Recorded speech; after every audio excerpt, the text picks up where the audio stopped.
अस्सलाम वालेकुम। आज हमारे टॉपिक का नाम है साइंस एंड फिज़िक्स। साइंस एक इल्म है, एक सब्जेक्ट है और उसकी एक ब्रांच है फ़िज़िक्स। और भी ब्रांचेस हैं लेकिन यहाँ पे हम फिज़िक्स को पढ़ेंगे। क्वेश्चन है जी, what is science? It is the observation, thinking and finding reason of everything all around is science.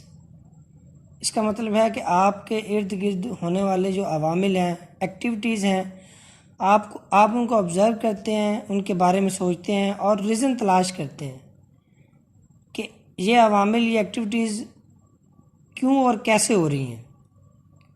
जब आप इनका रिज़ल्ट हासिल कर लेते हैं तो उस रिज़ल्ट को आप साइंस बोलते हैं। एक और डेफिनेशन लिखी हुई है, accumulated body of knowledge of the physical and material things through observation और experiment is known as science. कि यानी कि आप के माशरे में फ़िज़िकल या मटीरियल थिंग्स, यानी कि ऐसी चीज़ें जो फिज़िकली अपेयर हैं, मटीरियल हैं या सॉलिड फॉर्म में है, आप उन चीज़ों को ऑब्ज़र्व करते हैं, उन पे एक्सपेरिमेंट करते हैं और रिज़ल्ट हासिल करते हैं और वो रिज़ल्ट आपका साइंस है। साइंस का इल्म बेसिकली उतना ही पुराना है जितना कि एक इंसान खुद। जब से इंसान पैदा हुआ है उसने जो भी नई इन्वेंशंस की हैं, नेचर में जो भी एक्सपेरिमेंट करके नॉलेज इकट्ठा किया है, वो साइंस की मरहूम मिन्नत है, वो साइंस की वजह से है। अगर इस माशरे में कोई नई चीज़ बनाई जाती है, इन्वेंट की जाती है, तो वो साइंस की बदौलत है। अब यहाँ पे हम डिफ्रेंशिएट करते हैं, दो स्टेटमेंट लिखी हुई हैं, इसमें से साइंटिफिकली कौन सी है और साइंटिफिकली कौन सी है, ये हम डिफ्रेंशिएट करेंगे। फर्स्ट स्टेटमेंट है जी, sound waves travel fast in solid and move slow in gas और लिक्विड मीडियम। कि जो साउंड वेव्स होती हैं वो सॉलिड में ज़्यादा फास्ट मूव करती हैं और लिक्विड में स्लो मूव करती हैं या गैस में। तो अब ये बात तो साइंटिफिकली प्रूव है कि सॉलिड में हमेशा साउंड वेव्स फास्ट मूव करेंगी बनिस्बत गैस के और लिक्विड के। इसकी मिसाल हम ऐसे भी ले सकते हैं कि पहले वक्तों में जब लोग ट्रेन पे सफ़र करते थे तो अगर उनको ट्रेन आती हुई नज़र नहीं आ रही, वो क्या करते थे कि ट्रेन की पटरी के ऊपर जो है ना अपने कान रख देते थे और अपने कानों से आवाज़ सुनते थे। अगर तो उस ट्रेन की पटरी में आवाज़ आ रही है तो वो उनको पता चल जाता था कि ट्रेन रास्ते में कहीं आ रही है। ज़्यादा आवाज़ आ रही है तो करीब है, थोड़ी मध्यम आवाज़ है तो इसका मतलब थोड़ी दूर है, तो वो इससे अंदाज़ा लगा लेते थे। हालांकि वैसे उन्हें ट्रेन नज़र नहीं आ रही होती थी। मतलब इसका मतलब है कि जो ट्रेन की जो साउंड है वो सॉलिड में पहले पहुंच रही है बनिस्बत के एयर में। तो ये हमें साइंटिफिकली प्रूव हो गया, हमें पता चल गया कि साउंड जो होती है वो सॉलिड में ज़्यादा फास्ट मूव करती है। तो अब इस बात से कोई आदमी डिनाई नहीं कर सकता, ये नहीं कह सकता कि मैं इस बात को नहीं मानता, क्योंकि ये बात हम एक्सपेरिमेंटली प्रूव हो चुकी है। इसी तरह सेकंड स्टेटमेंट है कि diamond is more beautiful then gold. अब इस स्टेटमेंट में अब यहाँ पे हम जो है ना ब्यूटी की बात कर रहे हैं, ना कि उसकी प्राइस की। तो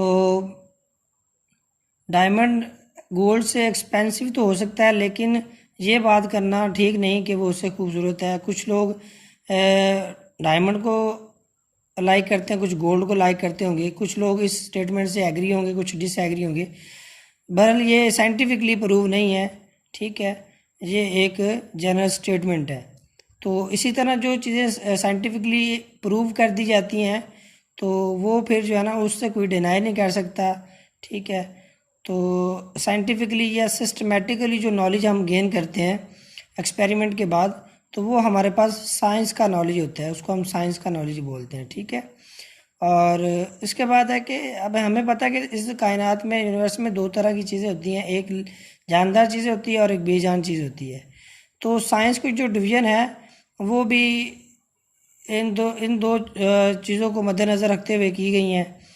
तो अब हम साइंस की वो ब्रांच जिसमें हम लिविंग थिंग्स को पढ़ते हैं वो बायोलॉजी है, और जिसमें हम नॉन लिविंग थिंग्स को पढ़ेंगे वो फिज़िकल साइंस होगी। बायोलॉजी की मज़ीद दो शाखें हैं, एक को हम ज़ूलॉजी कहते हैं, एक को हम बॉटनी कहते हैं। ज़ूलॉजी में हम एनिमल्स के बारे में पढ़ते हैं और बॉटनी में हम प्लांट्स के बारे में पढ़ते हैं, क्योंकि ये दोनों चीज़ें जानदार हैं। एनिमल्स भी लिविंग हैं और प्लांट्स भी लिविंग थिंग्स हैं। बाकी इसके अलावा जो थिंग्स हैं वो आपके पास नॉन लिविंग थिंग्स हैं, और उसे हम फिज़िकल साइंस में पढ़ेंगे। इस तरह हमारा जो मेजर पार्ट ऑफ साइंस है वो फिज़िकल चीज़ों पे डिपेंड करता है, और फिज़िकल चीज़ें हम फिज़िक्स में पढ़ते हैं। अब बात करते हैं फिज़िक्स की। फ़िज़िक्स क्या चीज़ है? Basically physics is the combination of matter and energy and there mutual relationship. Definition पढ़ता हूँ। It is the branch of science that deal with matter, energy and there mutual relationship. ये physics है, यानी कि दो चीज़ों का कम्बिनेशन और उनका आपस में रिलेशन जो है वो फिज़िक्स है। इसमें मैटर भी है और एनर्जी भी है। यानी कि अब मैटर की बात करते हैं कि मैटर क्या चीज़ है। Matter, everything having mass and occupied space is matter. हर वो चीज़ हर वो चीज़ जो जगह घेरे और वजन रखे वो मैटर है। सॉलिड भी मैटर है आपके पास। अगर किसी फुटबॉल को लेते हैं आप, या आप किसी मटेरियल थिंग, किसी और मटेरियल थिंग को ले लें। इसके अलावा लिक्विड भी आपके पास मैटर है, गैस भी मैटर है, वो भी जगह घेरती है और वजन रखती है। मैटर का जो यूनिट है वो किलो केजी है, और छोटा यूनिट इसका, एक केजी बड़ा यूनिट है और इसका छोटा यूनिट ग्राम्स में जो है वो मोल है। इसके बाद है एनर्जी। एनर्जी क्या है? It is the ability to do work is energy. काम करने की सलाहियत को हम एनर्जी बोलते हैं। एनर्जी बेसिकली कोई मटेरियल थिंग नहीं है, मैटर नहीं है, या फिर फिजिकल